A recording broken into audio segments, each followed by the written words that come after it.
On a l'impression d'une répétition inexorable des mêmes affaires. L'Observatoire des violences sexuelles et sexistes explique que le gouvernement d'Elisabeth Borne n'est que la continuation des gouvernements précédents du premier quinquennat Macron, gouvernement de la honte, nous dit Alice Coffin, bref, les mêmes protecteurs des prédateurs. Les choses pourtant, autour de cette affaire Damien Abad, semblent un petit peu plus problématiques. D'abord parce qu'il y a la dimension politique. Fallait-il nommer Damien Abad au gouvernement ? Et évidemment, il eût mieux valu s'abstenir. Parce que les affaires existaient déjà, et parce qu'il y avait moyen de le savoir, et parce qu'il vaut mieux ne pas nommer quelqu'un en raison de cela, plutôt que l'obliger à démissionner en raison de cela, ce qui est beaucoup plus embêtant.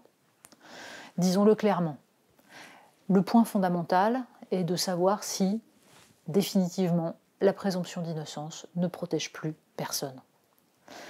Et on comprend qu'il peut y avoir une nuance entre la présomption d'innocence touchant quelqu'un qui exerce un métier comme un autre et qui mène une vie à peu près normale et anonyme, et ce qui touche un élu du peuple, un ministre, un représentant, bref, tous ceux qui sont censés incarner une exemplarité par leur fonction même.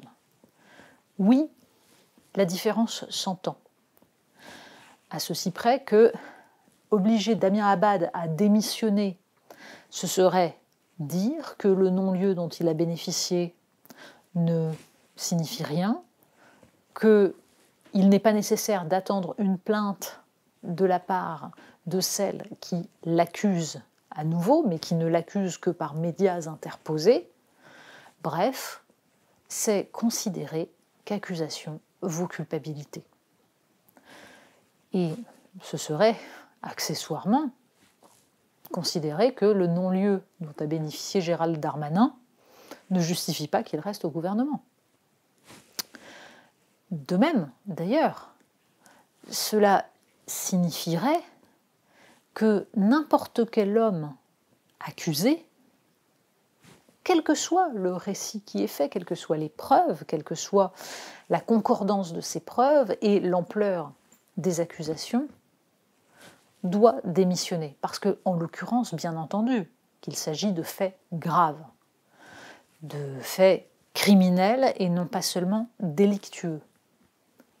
Mais, de fait, l'une des plaignantes a vu sa plainte aboutir à un non-lieu, l'autre n'a pas porté plainte. Alors, nous sommes face à ce qui caractérise l'époque actuelle. Les violences faites aux femmes existent, elles sont gravissimes, elles doivent être traitées. Et une action spécifique est nécessaire. Pour autant, on peut reprocher au gouvernement Macron une forme d'hypocrisie, ce que font Alice Coffin et les membres de son observatoire.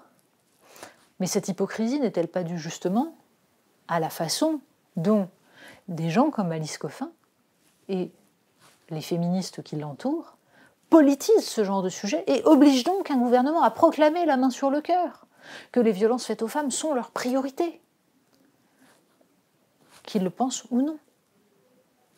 Et une fois que tout cela est proclamé, on exige en effet qu'au nom de cette priorité mise en avant, toutes les règles du droit, la présomption d'innocence, le droit au contradictoire, que tout cela s'efface devant les accusations, d'où qu'elles viennent, de quelque manière qu'elles arrivent. Et c'est bien un problème qui n'est appelé à se répéter que parce que justement, rien dans la façon dont se passent ces affaires ne préserve le minimum de sérénité qui doit nous permettre de juger calmement des choses. Il y a des enjeux politiques, il y a des enjeux judiciaires et il y a des enjeux humains. Nous ne savons pas ce qui s'est passé et si Damien Abad est innocent ou non. Nous ne savons pas si sa réputation de dragueur lourd implique qu'il ait commis des actes qui n'ont plus rien à voir et qui sont de l'ordre du crime. Et nous ne pouvons pas en juger, nous devons attendre une véritable enquête.